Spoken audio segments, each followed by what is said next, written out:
July 19, 1881. Fort Buford, Dakota Territory. A weathered Lakota warrior, eyes hidden behind green-tinted goggles, steps forward. His name, Sitting Bull. He's not alone. His grandson, just a boy, clutches a Winchester rifle, with a crowd of U.S. Army officers watching. Sitting Bull hands the gun to the kid and says, "Boy, steady. I wish it to be remembered that I was the last man of my tribe to surrender my rifle." The boy hands it over to the soldiers. Silence falls. But here's the kicker. He's not really giving up. Not in his soul. This is the man who crushed Custer's 7th Cavalry at Little Bighorn 5 years earlier, killing over 260 soldiers in a single day. June 25, 1876. The greatest native victory against the U.S. ever. So why is he here? Half blind, with a starving band of 300 followers, 3/4 women and kids, after 2 brutal years in Canada. And what's he really planning behind that symbolic surrender? Stick around. You're about to find out. Was this the end of a warrior, or the start of something bigger? How did one man rattle a nation and become a global legend? All right, let's roll back the clock to June 25, 1876. We're in Montana, near the Little Bighorn River, and it's about to get wild. Sitting Bull, a hunk papa Lakota leader, isn't just some guy with a cool name. He's the mastermind behind a massive coalition of Plains tribes. We're talking Lakota, Cheyenne, and Arapaho warriors, all united under his vision. Their target? Lieutenant Colonel George Armstrong Custer and his 7th Cavalry, a unit of about 600 men. Custer's cocky, thinking he's got this in the bag, but he's about to walk into a buzzsaw over 2 days. June 25 and 26. Sitting Bull's forces absolutely dismantle the 7th Cavalry. When the dust settles, over 260 U.S. soldiers are dead, including Custer himself. It's a slaughter. The U.S. Army's golden boy is gone, and this battle becomes the greatest native victory in the Indian Wars. Sitting Bull doesn't even fight, hand to hand. He's directing the show, using his spiritual leadership and tactical know-how to pull off a win that shocks the nation. But here's where it gets messy. You'd think a victory this big would cement the coalition, right? Nope. Almost as soon as the fighting stops, things start falling apart. Sitting Bull's group isn't a tight-knit army. It's a mix of warriors, hunters, and families, thousands strong at its peak. After Little Bighorn, the chaos kicks in. A lot of these folks didn't sign up for a war. Some had just tagged along to hunt buffalo, not to take on the U.S. military. Now, with the army out for blood and winter creeping in, holding everyone together becomes a nightmare. The coalition basically breaks. Many peel off and head back to the reservations, places like Standing Rock, which had been set up in 1868 as part of a treaty with the U.S. government. They're hungry, tired, and out of options, so they turn to the Indian agencies for food and supplies. It's not pride keeping them there, it's survival. Meanwhile, others splinter into smaller bands, trying to keep the old ways alive. But here's the brutal reality.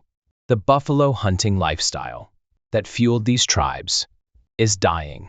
Back in 1800, there were around 30 million buffalo roaming the plains. That's not a typo. 30 million.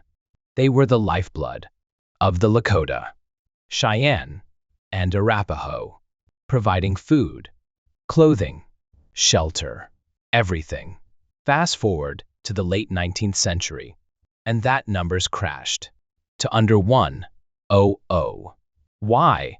overhunting by white settlers, railroad expansion, tearing up the land, and deliberate U.S. policies to wipe out the herds and starve the tribes into submission.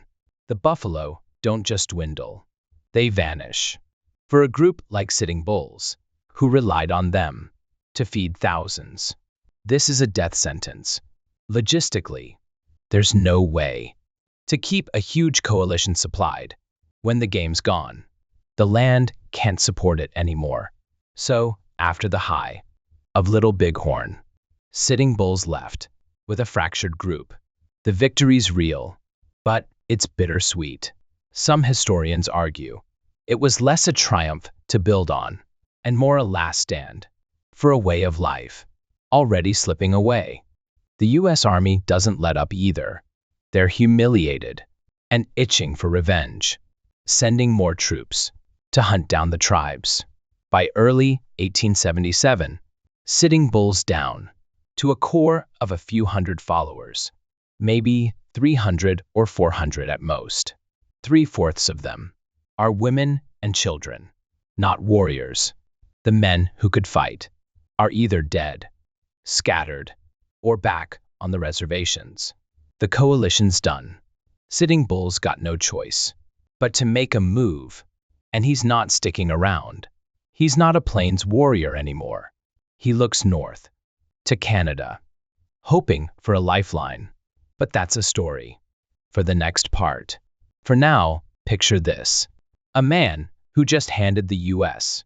its biggest defeat, watching his people drift away, the buffalo disappear, and the future close in. Little Bighorn was a win, sure, but at what cost? Let's jump to May 1877. Sitting Bulls on the move. And it's not a victory march. After Little Bighorn, the U.S. Army's out for his head, and he's not waiting around to see how that ends. He takes what's left of his people, about 300 to 400 followers, and crosses the border into Canada. Most of them aren't warriors. 3/4 are women and children, worn out from months of running and fighting. They're not a war party anymore. They're refugees. Sitting Bulls aiming for Saskatchewan, a rugged stretch of land he hopes will shield them from the U.S. cavalry breathing down their necks. It's a desperate play, but he's got no other cards left. They settle in, but Canada's no promised land. For 2 years, from 1877 to 1879, they're stuck in a slow grind of survival. The group's starving, and it's not hard to see why. The buffalo, the same ones that used to blanket the plains in the millions, are disappearing up here too. Back in the day, herds stretched as far as the eye could see, tens of millions strong. Now, in this border region, they're down to a few hundred. Hunting's not cutting it anymore. The kids are hungry, the adults are sick, and Sitting Bull himself is battling an eye condition so bad he's got to wear green-tinted goggles just to see straight. They're hanging on by a thread, and the land's not giving them much to work with. Now, the Canadian government isn't exactly rolling out the red carpet, but they're not hostile either. Sitting Bull actually gets along decently with them, well enough that he gifts one official his war bonnet, a big deal in Lakota culture. It's a sign of respect, maybe even a plea for help. But here's the catch. Canada's not in the business of feeding them. The government sees Sitting Bull's band as U.S. refugees, not locals, like the Cree or Blackfoot tribes, who've got roots here. Those tribes get some support, but Sitting Bull's people, they're outsiders. No food rations, no supplies, nothing. The Canadians aren't kicking them out, but they're not stepping up either. It's a polite "you're on your own" that leaves the group twisting in the wind. Those 2 years are brutal. Imagine 300 people, mostly women and kids, scraping by on whatever they can find. The buffalo herds that used to sustain them are ghosts now, just a handful roaming, where millions once thundered. Hunting's a crapshoot, and winter up north doesn't mess around. They're not just hungry, they're starving. Illness creeps in, picking off the weak. Sitting Bull's trying to hold it together, but he's not a miracle worker. The math doesn't add up. Too many mouths, not enough food. Some might say he should have seen this coming, that the buffalo collapse was already in motion south of the border. But what was the alternative? Stay in the US and get crushed by the army? Canada was a gamble, and it's not paying off. By 1881, he's had enough. On July 19, he leads his ragged band back across the border to Fort Buford in the Dakota Territory. They've been gone 4 years, since Little Bighorn, and those 2 years in Canada have beaten them down. The group's a shadow of what it was: hungry, sick, and out of options. Sitting Bull's not blind to the stakes, even with his eyes failing. He's got his grandson with him, a kid he wants to see, educated in the white man's ways. Maybe a sign. He's thinking about the future.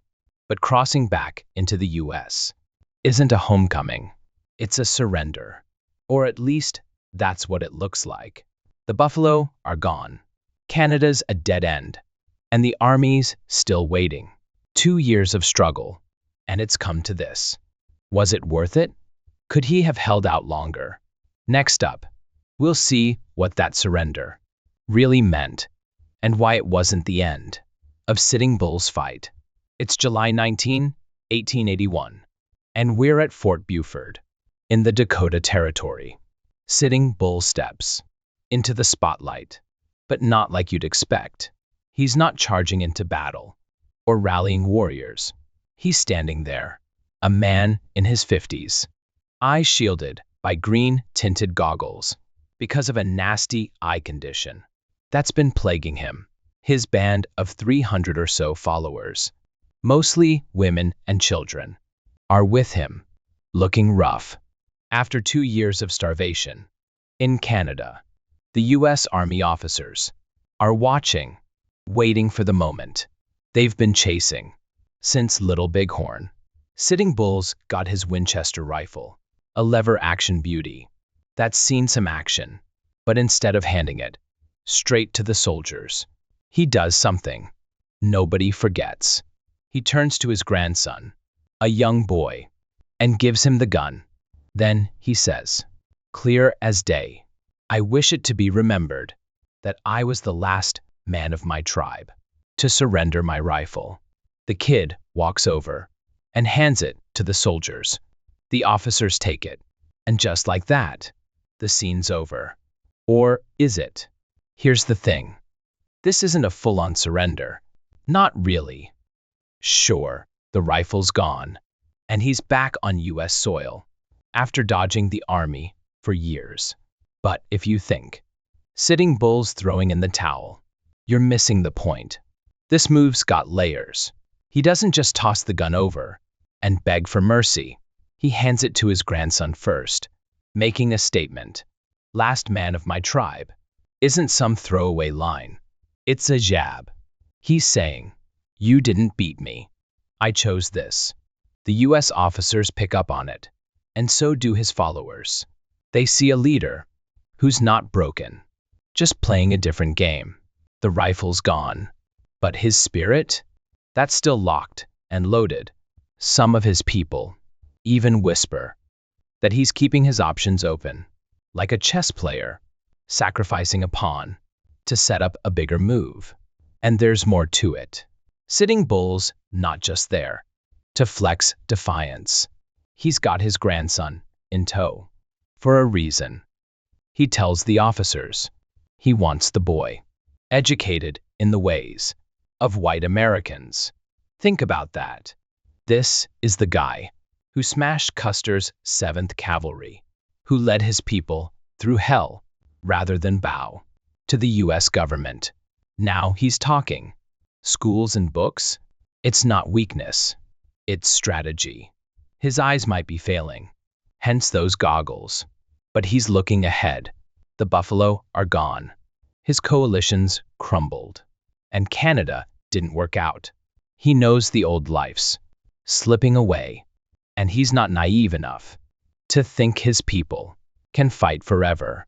By pushing for his grandson to learn the white man's ways, he's betting on adaptation, on survival through knowledge. It's practical, sure, but it's also a quiet middle finger to the army. You can take my gun, but you won't take our future. The scene's loaded with meaning. To the soldiers, it's a win. They finally got Sitting Bull in their grasp. Rifle surrendered, ready for confinement. But to his followers, it's something else. They see a man who's still in control, turning a loss into a message. Historians argue over it too. Some say it was pure theater, a way to save face. Others think it was a calculated step to protect what was left of his band. Either way, it sticks. The officers write it down. The story spreads, and Sitting Bull's legend grows. He boards a riverboat after his first time riding one. Instead of shooting at it, heading toward a new chapter. Was this surrender just a show, or a pivot to something bigger? Did he really give up, or was he setting the stage for one last stand? We're about to find out how this moment turned him into more than a warrior, into a myth. Let's fast forward a bit. It's the late 1870s, and Sitting Bull's name is everywhere. Little Bighorn happened back in '76, and the world can't stop talking about the guy who took down Custer. This isn't just a US story anymore. It's global. Biographies about him start popping up in England and France. Thick books with his name in bold on the cover. American journalists are losing their minds, chasing every scrap of gossip they can find about how this Lakota leader pulled off the impossible. Over 260 US soldiers dead in one battle, and Sitting Bull's the man behind it. He's not just a warrior now. He's a sensation. People who've never set foot on the plains are obsessed, and the hype's only getting started. But here's where it gets wild. The stories take a turn into pure fiction. Rumors start swirling that Sitting Bull isn't even Lakota. Not really. They say he was raised by white folks, got himself a fancy education, and graduated from West Point, that big military academy, founded in 1802. Then he supposedly hopped over to France, studied up, and became a fanboy of Napoleon. Yeah, the Napoleon. Short guy, big battles. By around 1880, someone's gone so far as to fake a whole book called The Works of Sitting Bull. It's got poems, letters, the works, and claims he's fluent in English, Greek, Latin, Spanish, French, Italian, and German. This thing gets slipped into the Library of Congress, no less, like it's legit history. Suddenly, he's not a plains warrior anymore. He's some multilingual genius who outsmarted Custer with a textbook and a quill. Now, why would anyone buy this? It's ridiculous on its face. Sitting Bull grew up Lakota, leading his people, not sipping tea in Paris. But here's the angle. It made Americans feel better. Think about it. Custer's defeat on June 25, 1876, was a gut punch. The 7th Cavalry got crushed by a native force, and to a lot of folks back then, that stung worse, because they saw native warriors as lesser, less civilized, less smart. If Sitting Bull was just some savage who got lucky, It's humiliating. But if he's a West Point grad who studied Napoleon, well, that's different. Then Custer didn't lose to a primitive foe. He lost to a mastermind, a worthy opponent. It's a soothing lie, a way to dodge the hard truth. A Lakota leader, rooted in his own culture, outplayed the U.S. Army. Fair and square. The myth props up Custer's legacy and lets the public sleep easier, without questioning their whole worldview. Meanwhile, Sitting Bull's dealing with the real world. After that symbolic surrender, at Fort Buford in '81, he's on his way to confinement. First Fort Randall, then Standing Rock. But the fame's still buzzing. People line up to see him, and he's quick on his feet. He'd learned to sign his name up in Canada, probably from some trader or official, and now he's cashing in. He starts scribbling autographs for $1 a pop, real money back then, and selling off little mementos, like bits of clothing or trinkets. Souvenir hunters eat it up. This isn't about greed, though. Every cent goes to his hunk papa band, the loyal few who stuck with him through Canada and back. They're broke, hungry, and under the government's thumb. So he's hustling to keep them afloat. He's not keeping a dime for himself, just feeding his people.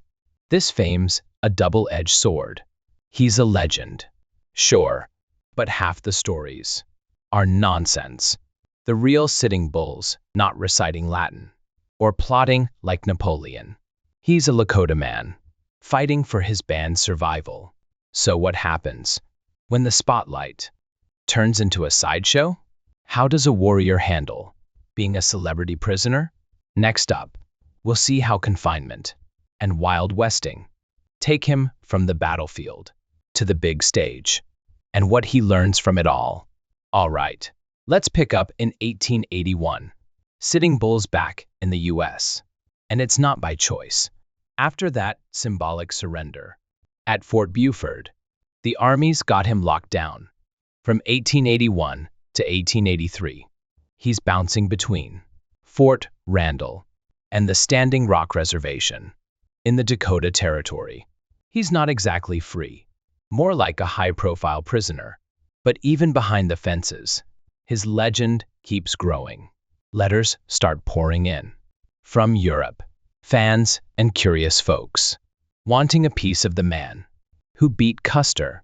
Tribal visitors show up too, Hunk Papa and others, checking in on their leader. Photographers like Orlando Scott Goff roll through in 1881, snapping portraits of him in his green-tinted goggles, capturing that steely gaze. For the history books, he's confined, sure, but he's not forgotten. Fast forward to 1885, and things take a turn. Sitting Bull gets an offer he can't refuse. Buffalo Bill Cody, a former scout and bison hunter, turned showman, launched his Wild West show back in 1883. And now he wants the star attraction, Sitting Bull himself. The deal's sweet, $50 a week, which is solid cash. For the time, all he's got to do is show up. He rides into the arena in a carriage, sits in a VIP spot on the grandstand, and lets the crowds gawk. That's it. No fighting, no speeches, just his presence. The audience eats it up, staring at the guy who humbled the U.S. Army. He keeps the rights to sell his autographs and memorabilia too, raking in extra bucks. On the side, the show's a circus, staging fake battles, like Little Bighorn reenactments. Except in these versions, the U.S. always wins. Sitting Bull watches it all, probably with a mix of amusement and disgust.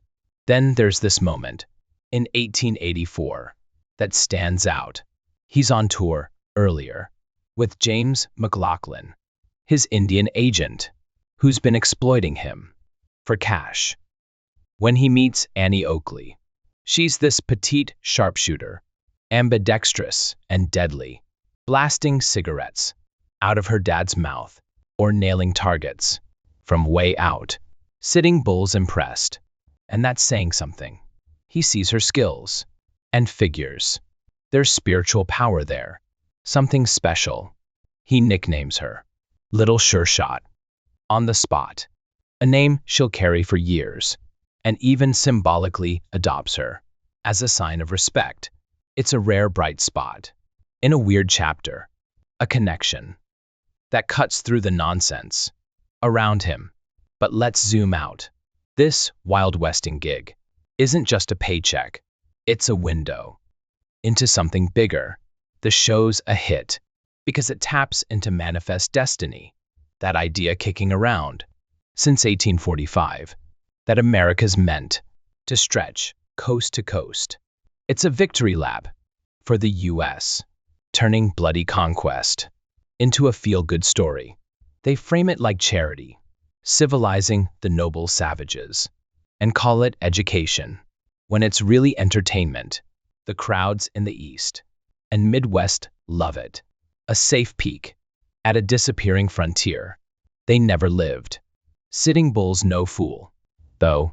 Behind that symbolic surrender, he's studying them back. Every staged attack on a pioneer cabin, every fake cavalry win. He's taking notes on the people he's fought, figuring out their game. This phase is bizarre.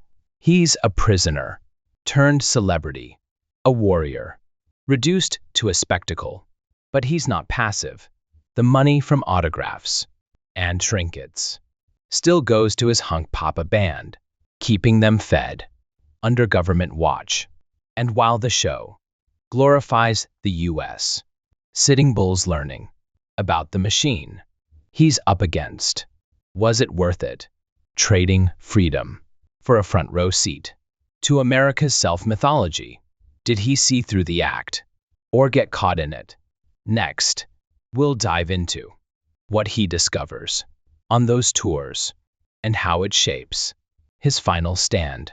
It's 1885, and Sitting Bull's on the road with Buffalo Bill's Wild West show, crisscrossing the U.S.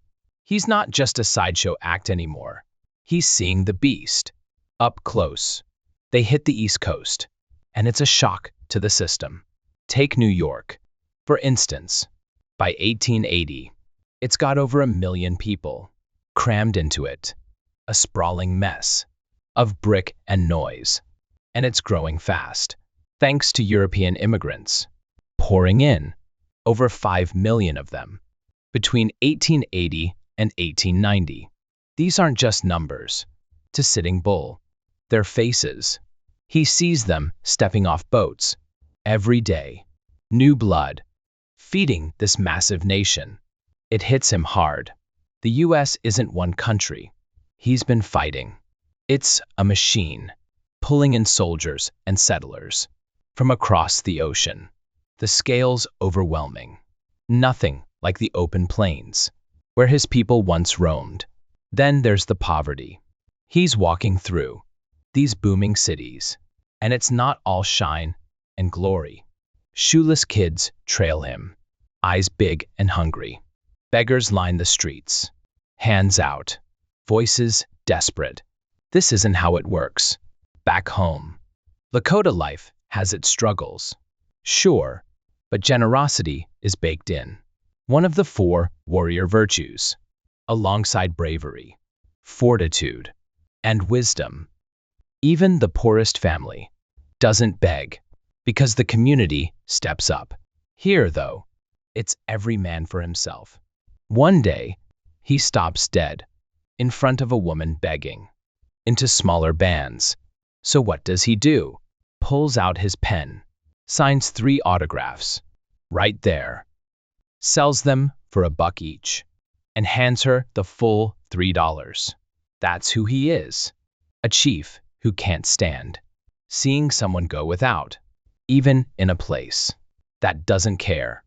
August rolls around, and he's got a shot at the top. He's in Washington, D.C., meeting President Grover Cleveland. This is his chance to plead the Lakota case, to talk about his people's future. He's been on reservations, seen the squeeze, and now he's face to face with the man running the show. But it's a bust. The meeting's short, rushed, barely a conversation. Cleveland's whisked off to something else before Sitting Bull can get a word in edgewise. No promises, no help, just a handshake and a door shutting behind him. He leaves empty-handed, disillusioned. The U.S. might be big and loud, but it's not listening. He heads back to Standing Rock, carrying that bitter taste with him. This tour's an education, but not the kind he hoped for. He's seen America's muscle, its endless stream of people, its cold edges. The cities are teeming, the power's real, and the poverty's a slap in the face to everything he values. That $3 moment with the beggar sticks with him. A small act of defiance against a system that shrugs at suffering. And Cleveland? That's the final nail. Proof the government's not bending. He's learned plenty, but it's left him jaded. Was this glimpse worth the grind of the show? Could he have turned that brief meeting into something more? Next, we'll see how these lessons fuel his last chapter, and what happens when the ghost dance calls him back to the fight. It's 1890, and the plains are restless. The tribes are beat down, their numbers thin, their lands shrinking. Then comes the ghost dance, a spark in the dark. It starts with a Paiute prophet named Wovoka in 1889, preaching a vision. Dance this ritual, and the world flips back to how it was before the Europeans showed up. Buffalo herds return, the dead rise, and the whites sail back across the sea. No guns, no blood, just prayer and movement for the depleted plains tribes, Lakota included. It's a lifeline. After decades of losing battles, armed resistance is done. But this is something they can do.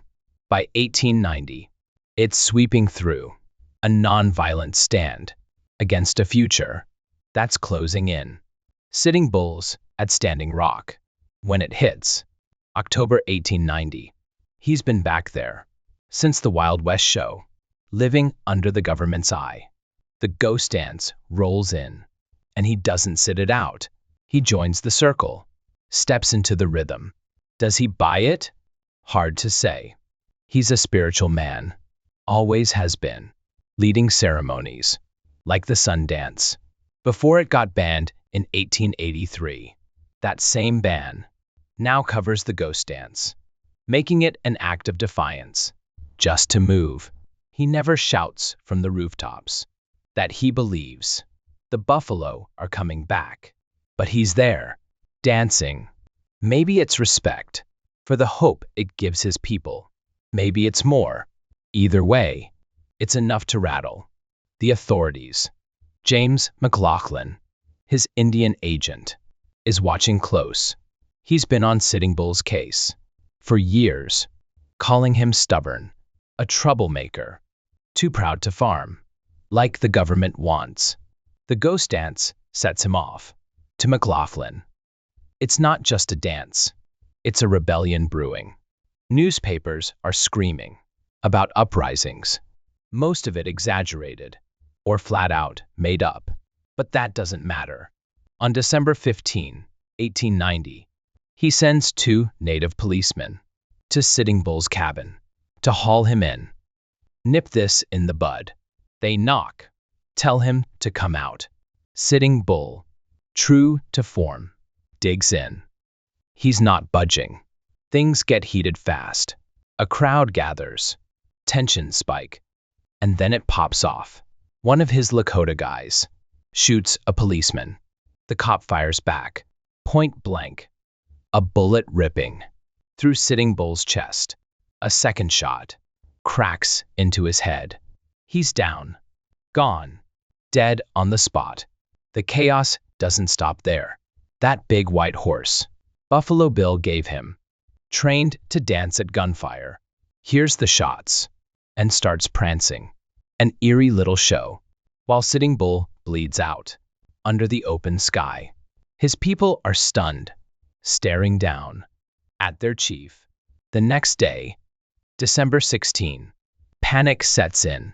His followers bolt, heading for Pine Ridge to join a Cheyenne group under Red Cloud's protection. It's a desperate run, but it ends in disaster. 2 weeks later, December 29, they're caught at Wounded Knee. The 7th Cavalry, still itching from Little Bighorn, opens fire. When it's over, 300 natives are dead. Men, women, kids, massacred in the snow. Step back and look at it. From the 1860s to 1890, nearly 30 years, Sitting Bull defied the U.S. at every turn.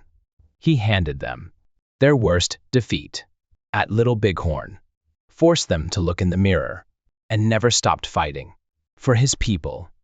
That last dance, that final stand at his cabin, it's all him. Was the ghost dance his last hope, or just a spark he couldn't ignore? Did McLaughlin overreact, or was Sitting Bull's spirit too big to cage? His death kicks off a chain that ends at Wounded Knee, but his mark? That's still burning. Next, we'll wrap up what he left behind, a legacy bigger than the myths. Sitting Bull was so much more than a warrior. He became a symbol of resistance, a man who gave everything for his people with unshakable generosity, embodying the Lakota spirit right to the end. So, do we really get him? The man behind the myth, a warrior who never truly surrendered. Hit that like button, subscribe, and stick around for more stories that bring history to life.